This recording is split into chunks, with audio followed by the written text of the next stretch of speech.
When I look at the recount, I know we still went in there with 5.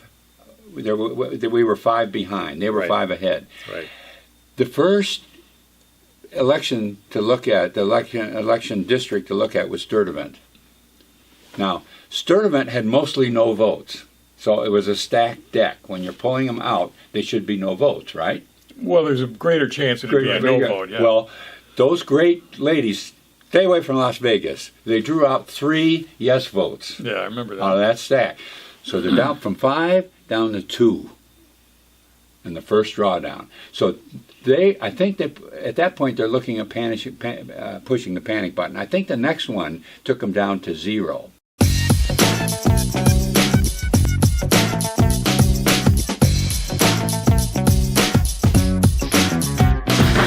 Oh, the long wait is over. It's Monday. Talking Racine is back. The 3 usual guys are here today. George Myers. Morning. Jim Spodek. Morning. And me, Ken Jorgen. What are we going to talk about today, Jim? How about RUSD $77 million coming into town here? Boy, are they bringing a circus wagon with all that money cash? Unbelievable. Floating out of the windows and the doors. This is the one where, I mean, obviously we've been kind of very familiar with the money's going to Unified with the $1 billion referendum. I know. They got $1 billion, $30 million a year. That's just what they need, another $77 million. I mean, it's like a slot machine. Where would they be lost with? Well, you kind of got to get a break. You kind of get used to spending money. So this is the way you train. You spend $77 million. Oh, that's what it is. Then you're better at the billion. It's training for the $1 billion expenditure express. Makes perfect sense to me. Boy, there were these different things here that they're zeroing in on, though.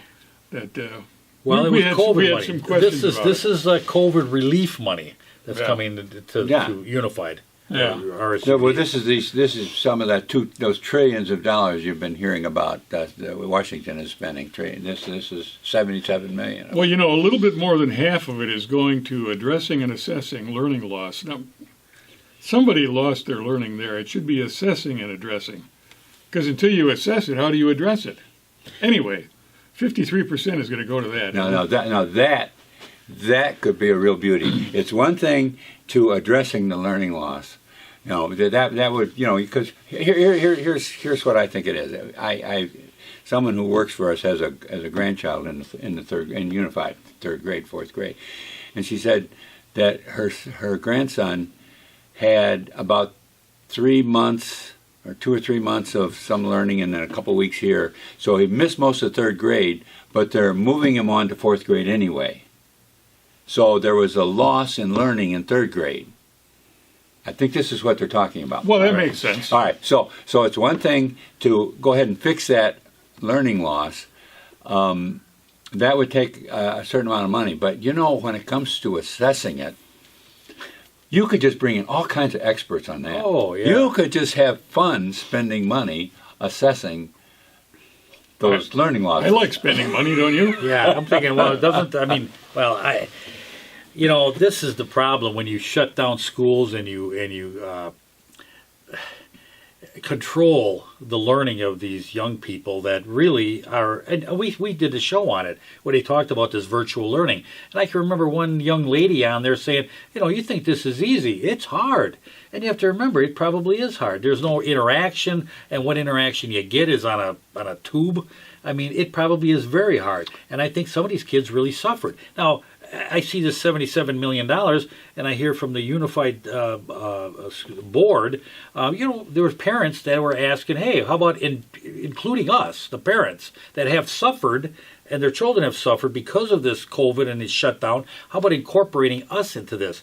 And I got to tell you, one other thing, TAP, who is their communications director, said in an email, we are hopeful to provide additional engagement opportunities in the coming weeks.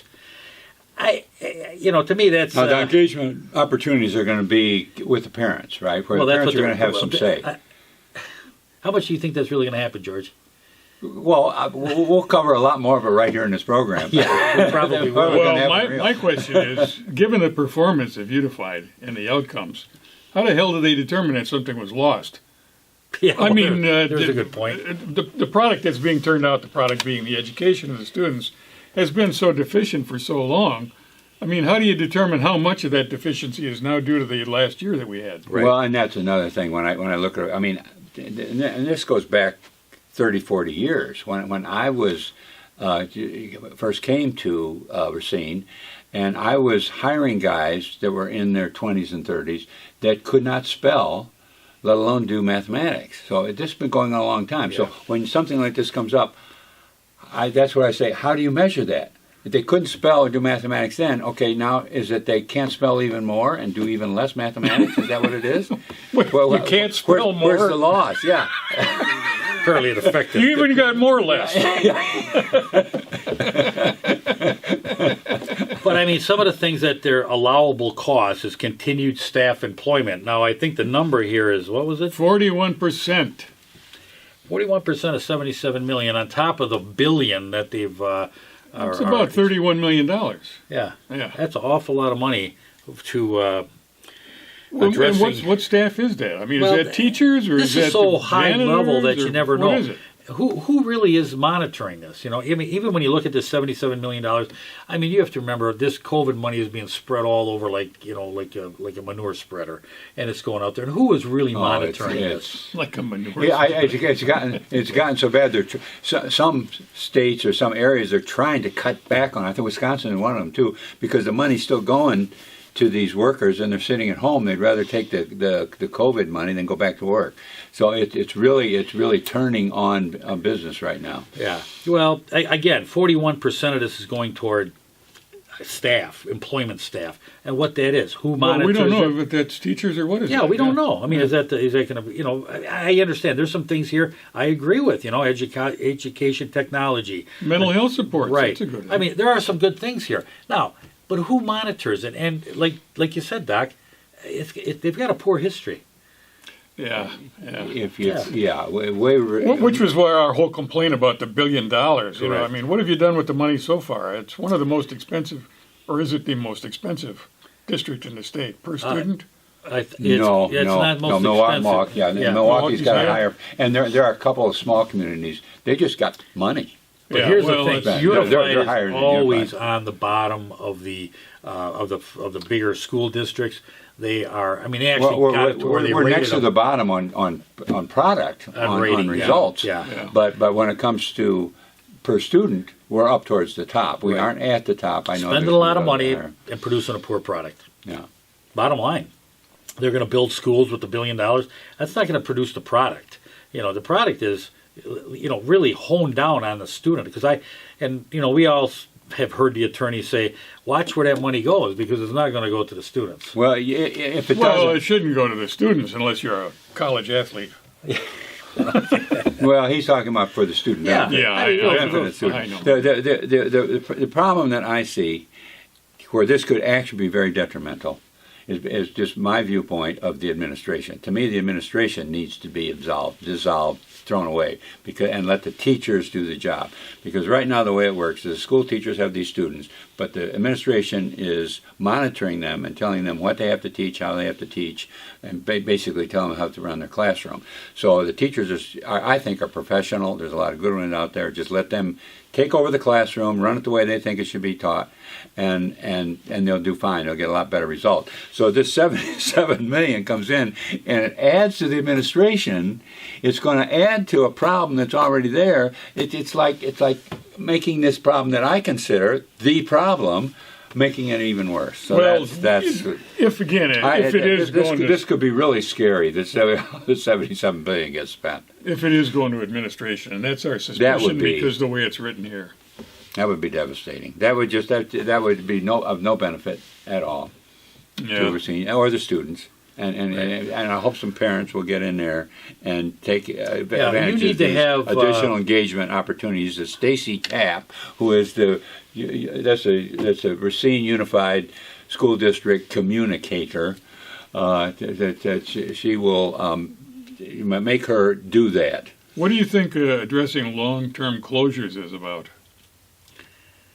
I think it's about the advancement of the private school system, the private schools, that they seem to be growing, and they're more and more student, and this whole mask thing and this virus thing has caused even more parents. Not to mention the. How does that relate to long-term closures? Well, because as schools go into the private schools, there's fewer students in Racine Unified, and that's permanent. They're not going to get those students back. They're gone for a while. I saw some statistics that said homeschooling is just on this huge uprise. People are saying, "Hey, I watched my kids learn virtually with the teacher, and I felt I could do a better job." Parents get into homeschooling. That is to me the premium schooling, because that's very, very customized. And once parents find out how well they can do with it, the kids love it. Every kid loves it. They'd rather have mom teaching them than anybody wait else. a minute. Every kid loves it. Come on. I can't think of anything that every kid loves. All right. That's true. And I haven't interviewed every kid. Well, I want to report next week. I want you to talk to any kid that I've talked to. When I say every kid that I've ever talked to with regard to homeschooling, they liked mom being there. They like being it rather than going off to school. I think you're right. I think there's a change going on. I think moms. Let's face it. What's the most important thing you have? You got your children, and most parents want the best for their children, and they're going to look for that opportunity for their kids to do well. And when the kid says he wants to study a particular thing, I remember one kid wanted to study marine biology at like 8 years old. Well, that doesn't that getting taught at school, but the mom could go out and say, "Okay, let's go visit an aquarium. Let's go get some books on marine biology, and let's just study a little bit." Now the kid eventually became a mountain climber guide. Oh, well, there you go. But nevertheless, bartender, that would be about right, wouldn't it? Well, I've been on top of a few mountains, and you do find sea life fossils up there. But the point is that at that time in his life, he really wanted to look at it, and if I'm not sure that he ever got to do it. If he'd gotten to do it, maybe he would not have become a mountain, but he might be over in some aquarium someplace studying marine biology. I don't know. Scraping the windows. Okay, but the point is, it's very homeschooling is very customized, it's for each student, and the curriculum can be designed for each student. So what you got here is your student body possibly shrinking, and your administration possibly growing. Possibly, yeah. So oh boy, there's that's a worrisome concept. Yeah, there you go. And eventually, the billions are gone, and the millions are gone, and the administration's this big, and your student body's this big. There's a problem. Yeah, and we'll see where it goes. But I do want to touch on the RSUD Supreme Court review. I kind of want to just touch on that one more time. I want to put a graph up on there, and this is in the review that's been already submitted to the Supreme Court. Now, Unified, or RSUD, is on August the 9th, have a response to that. And then probably by the end of August, it should then get scheduled to the Supreme Court. Now, I've got some questions. And I know, Georgia, we've talked about, that the count is off. It's really, the argument is the miscounting of the votes. The miscounting of the recount. In other words, it was just... Well, and basically you said, wait a minute, that's not the same numbers we came up with. Let's take a look at that. Right. No, we already looked at it. We already counted it. Right, and that was the argument. And I have a witness. Doc happened to be there when I asking their lawyer. I said, those numbers on the board are wrong. I said, you take the yes and you take the drawdowns and stuff, those are wrong. And he told me, don't worry about it. Those are just so that the press and people watching it can kind of know what's happening. When it comes to the final tabulation, we'll get those corrected. And when I waited with bated breath until the next morning after all those recount were done, and to get the result, not a single number, one number on that board got changed. That was the date. No, and then they went back and they corrected it. They said, "Oh, we missed our recount," so they redid their recount and got it so that every single number on the board was exactly the way it was posted. Well, here's my question. Just recently, there's been some amicus briefs that are being supplied, I guess, to the Supreme Court. One in favor, I believe, of the your plaintiffs, having the opportunity to look at the ballots and do a recount of certain wards. The other one now is one that is now being asked to be submitted, and that is really from, I've got to believe it's RSUD's pushing it, but they're coming in and saying, hey, it's a firm out of Madison, and he's done a number of election laws, a lot leaning in the Democratic arena, which is, kind of where the RSUD sits. So that's coming in. Here's my point. Here's my question. When this all shakes out, at some point the Supreme Court's going to look at it. They didn't take this case because they feel it's just, let it go, it's okay. They feel at some point there may be some issues here that need to be addressed. Now, if those issues are that the plaintiffs, George and Dennis and Jim from HOT can look at these ballots, or at least have a firm come in and look at these ballots, what is your plan to look at the ballots if you get that opportunity? And that, when I say a real good question, you always hear that right after. You hear something, that's a real good Great question. Thank you for asking that. No, and the reason it's Even a though good, we rehearsed it. yeah, No, the reason it's a question, at least the reason I think it's a good question, because there's a question within the question. I know what I want to do. I want to look at the ballots, but I'm not quite sure what I'm going to be looking for, because what I'll be looking at is this simple thing of, you have a stack here with 50 ballots and a stack here with 50 ballots. You take one out of this stack, out of the yes ballot, and you recount them, and this one, instead of being 49, still has 50, and this one now has 49. Well, how can you do that? It's called magic. You're right, and I'm going to be looking for the hidden trick, because if I just look at those ballots the same, how can they do that? So I want to at least look at the ballots. George, would your group hire a firm to come in and do the evaluation if you get that opportunity? Well, that's an easy question. That's not even a good one. That's an easy one. Depends on how much it costs. Well, he had $77 million. He got borrow. No, I mean, I would, whatever it would take to look at it. It seems to me it's simple enough where you could have some people monitor, and I'll look at it. I want to look at all the ballots that are in that bag. Because right. I don't, when I look at that, when I look at the recount, I know we still went in there with 5. We were 5 behind. They were 5 ahead. Right. The first election to look at, the election district to look at, was Sturtevant. Now, Sturtevant had mostly no votes, so it was a stacked deck. When you're pulling them out, they should be no votes, right? Well, there's a greater chance of it being a no vote, yeah. Well, those great ladies, stay away from Las Vegas. They drew out 3 yes votes. Yeah, I remember that. Out of that stack. So they're down from 5 down to 2 in the first drawdown. So I think that at that point they're looking at pushing the panic button. I think the next one took them down to 0. Wow. I think it was 3 of one and 1 of the other, something like that. I'm going to recheck it out. But the point is if they were concerned now, this, you can just picture them. This is our recount. We control the tables. We control we're the dealer. Canvassers. Yeah, we got. How can we lose this?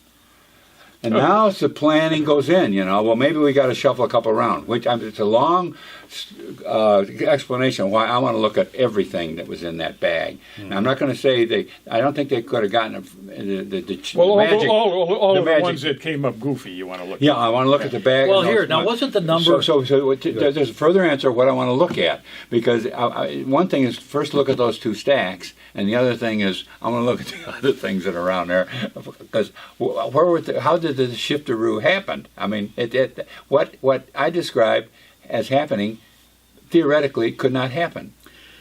Well, here's like the magician's trick you're talking about, Doc. Okay, another question. You've got in the beginning when it went to Piatek's court. I mean, he basically said, "Well, it looks good to me, and everything's fine," and they did everything correct. Yeah. It then went to the appeals court, and they basically punted. They just didn't even look at it. They never signed anything. They just it just kind of rolled through like a tumbleweed, and out the door it went.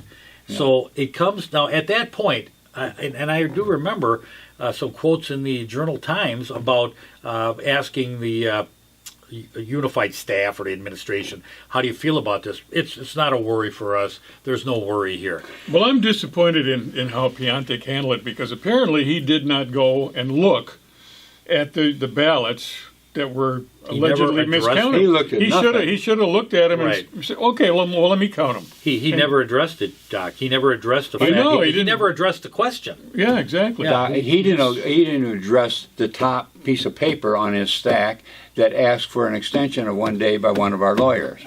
Okay, yeah, so, that's true too. Yeah. So I mean, obviously that was a joke. Racine County has it was a like joke, but it went to the appeals court. But now you're in the Supreme Court. Now, I mean, this is just my own thinking. If I can extend it out to the Supreme Court, I'm thinking the Supreme Court says, wait a second here. There's a question here that either hasn't been answered or should have been answered along the way, and we should have not even been brought to this level. That's because true. It should have been handled in the lower courts. Now it's come to the Supreme Court, and they're going to say, hey, we got a question here. So my thought process goes to unified. These guys are a bunch of just rabble-rousers that don't, that have no idea what they're talking about, because we are the administration. We've got the money. We're helping the kids. We've got We've got the unions. We've got, it's they got all the power, all the money. That's right. And we hired the attorney. How can they lose? Yeah. And now you're in the Supreme Court. And now it's got to be a question in their minds. Now they're hiring high-powered attorneys out of Madison. Now it's got to be in their mind, hey, we might lose this thing. Or at least we may have You know what they could do to make it real easy? They could just say, bring in these ballots from these districts. Why is it that easy? And we'll count them, and we'll see what we why think. does that make sense? Because I said it. But I mean, really. Yeah. It's exactly right. Yeah. Well, why don't we leave it on that simplistic tone? Okay. And by the way, if there's a foot cream commercial up there, don't hold us responsible. Because if you're watching on YouTube, is anybody besides YouTube doing that? Not that I know of. They're commercialized. Apparently, they're putting commercials on our little broadcast here. Right. So, if you would want to explore another platform, why don't Rumble? you put a list of all the ones that were on? Yeah, I will. I'll put something out. But, yeah. Because hey, I want to say one thing. Yeah. I was actually helping Hot out there at the Racine County Fair.